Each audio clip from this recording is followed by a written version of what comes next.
Welcome to 10 Rinpoche's Paranormal Zone. We're shooting another episode here in downtown Kuala Lumpur. This is where we live. This is the capital of Malaysia. And Malaysia is right next to Singapore and bordering with Indonesia and Thailand. And we have a very beautiful country here. The computers are not too bad. I mean, internet speed, good food, no diseases, no really any kind of natural land environmental disasters. You know, once in a while a tremor here and there, once in a blue moon.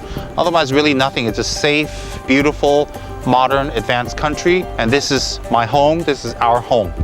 And I always call it beautiful Malaysia. Anyway, I live in the capital along with where KH is, or Kichara House. We're all in the capital. And we're here downtown. And Petronas Towers is right behind me. And I'm going to let you see how beautiful it is in full night light. Petronas Twin Towers is the anchor project of Kuala Lumpur City, or simply known as KLCC. We all call it just KLCC or Kuala Lumpur. And the idea came from Malaysian 4th Prime Minister, Dr. Mahathir Mohamad. Dr. Mahathir wanted the Twin Towers to be unique and to be iconic and to identify Malaysia, just like the Statue of Liberty in New York, the Great Wall of China, the Eiffel Tower in France. He wanted something iconic, and it was his brainchild. 2 buildings right next to each other, and it's exactly the same height. It is the tallest in the world of its kind. In 1998 up to 2004, it held the tallest building in the world record. So during those years, Malaysia had the tallest building on this planet, 451.9 meters high, or 1,483 feet. And there's 2 towers, 88 stories of office buildings. The Twin Towers, or KLCC, took 7 years to build, and it was officially opened by our Prime Minister at that time, Dr. Mahathir, on August 31st, 1999, which was National Day Malaysia. The Twin Towers also house a famous 864-seated acoustics Extinction Concert Hall, the Petronas Philharmonic Theatre, which is also the home of the Malaysian Philharmonic Orchestra. That's right in this building right behind me. Next to the towers, right below, is the premier shopping mall, Sudia KLCC, and it has 1.5 million square feet. 6 levels of shopping malls and over 200 shops, cinemas, food court, Petronas Science Center, and aquarium. And it's very similar to the aquarium in Sentosa in Singapore. So that's all that is in the building right behind me, all right? Outside this there's a park where there's a symphony lake where people can walk around and hang out and enjoy the scene. It's cool, it's calm, it's full of trees. There's a child-safe playground, there's musical fountains, there's a public water pool, and a jogging track. So this is KLCC Twin Towers, and we're filming our episode this week on the little people of Belgrade, right here in downtown Kuala Lumpur. And I thought I'd share this beautiful building with you. And they turn off the lights to conserve energy and electricity every day at 12 midnight. And let's see the skyline. Let's go towards the left and we can see the skyline. This is downtown Kuala Lumpur. It's pretty clean for a major city. It's pretty big. Now we're scanning back to the Twin Towers. And right on the right side of Twin Towers, you can see AmBank. And AmBank is really a wonderful bank and good people, good executives, because they're one of our sponsors who help us with Kichara Soup Kitchen. And I want to thank AmBank today for their kind patronage of our works in Kichara Soup Kitchen. Let's get back to the Twin Towers. Now you've had your little treat. We go back to our paranormal colors. As you know, as I was talking about KLCC, I gave you a little bit of a background. This is the capital here. Anyways, my mom, who grew up in Yugoslavia, had the third eye, as I had said in another episode. And she was real genuine about it. You know, I mean, there are people that say they have the third eye, and some people who really do have the third eye, and she had it. You know, she can see things, she can perceive things, and she had really strong kind of premonitions. My mother told me that during World War I, her parents had moved from Kalmykia over to Eastern Europe. And from Eastern Europe, they kind of put their roots down and they stay there and they kind of learn the language, they learn the culture, they learn the people, they integrated, but they kept their own culture, they kept their own religion, they kept who they were in their individual Eastern European countries. My stepmother, who was Kalmyk, she actually lived and was born and raised in Belgrade, Yugoslavia. It was an idyllic kind of living, you know, fresh produce, you grow your own vegetables, you have great flowers, fresh air, you wash your laundry by hand, you dry it in the hot sun, you preserve and pickle vegetables and fruits, you know, you make your own bread, you raise your own livestock, and everything really in Belgrade, Yugoslavia, when she was growing up, was really idyllic. During that time, World War II, Nazi Germany started taking over and fighting different European countries. And but before that happened, nobody knew anything. Everybody was going to school, everybody was working their farms, everybody was living their lives, and everything was real natural and easy. And one day my mom said she went outside of her house with her family, with her sisters and brothers, and you know, her sisters and brothers recall this also, and the neighbors all came out. And it was really an incredible sight. It's like something out of Hollywood. But she told me there was caravans and caravans and caravans of little people. And this is my paranormal story for you tonight about these people that you usually don't see. We're not talking about dwarves. We're talking about little people, tiny. She said that they were really, really tiny. They reached up probably up to your hip. There were just hundreds and hundreds and hundreds of them.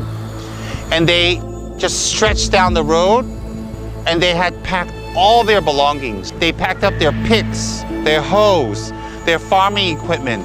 They packed up their clothes. They packed up even their livestock. And she said, you know what?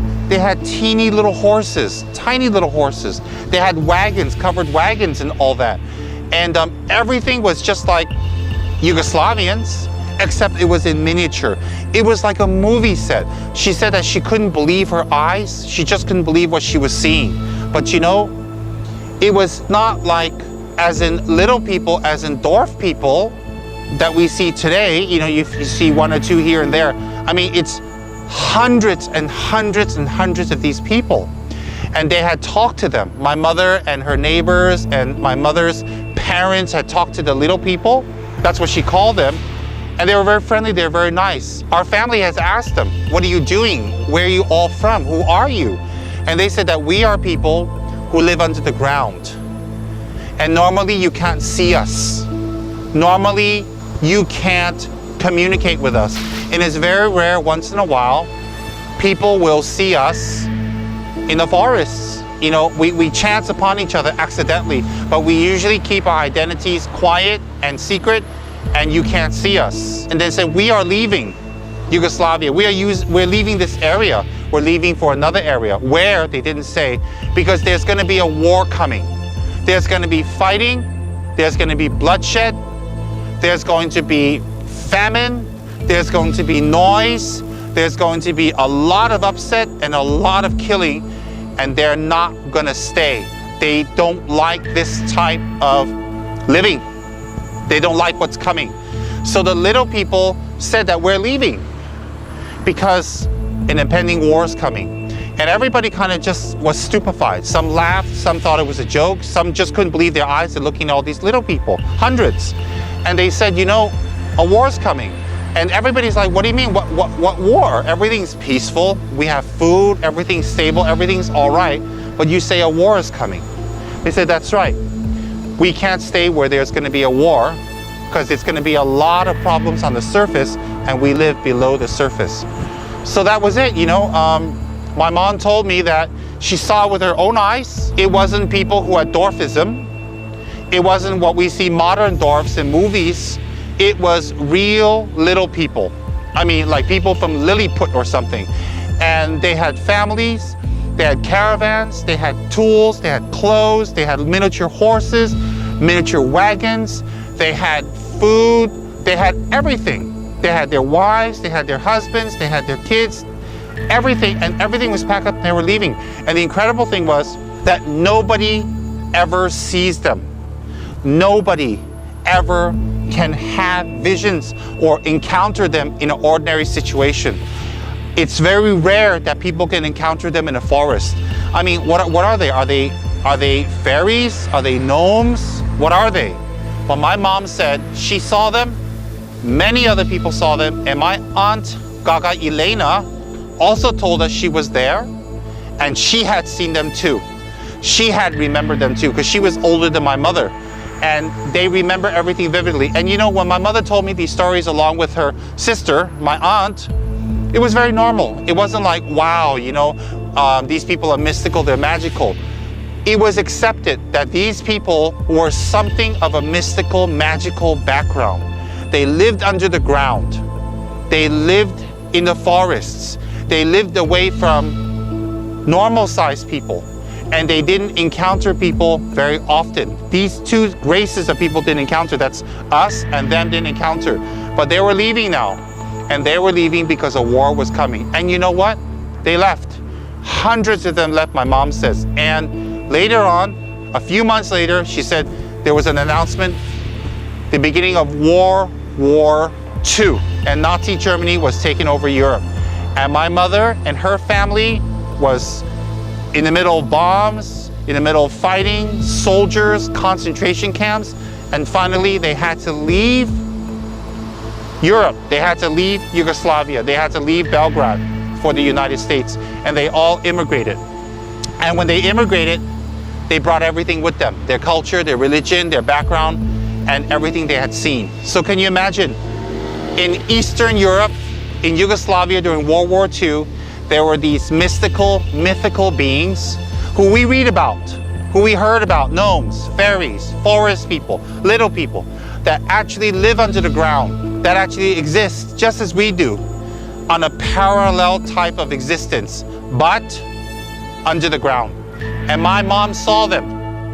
My mom's sister and family saw them, and they told me this. So today I wanted to share this story with you about the little people right here, downtown Kuala Lumpur, with a beautiful skyline of the Petronas Twin Towers. It's nearly 12 o'clock, midnight, and you can see the Twin Towers. The lights are starting to go off in stages. I've never seen this before. This is the first time I'm standing right here below the Twin Towers of Kuala Lumpur, Malaysia, one of the tallest twin buildings in the world.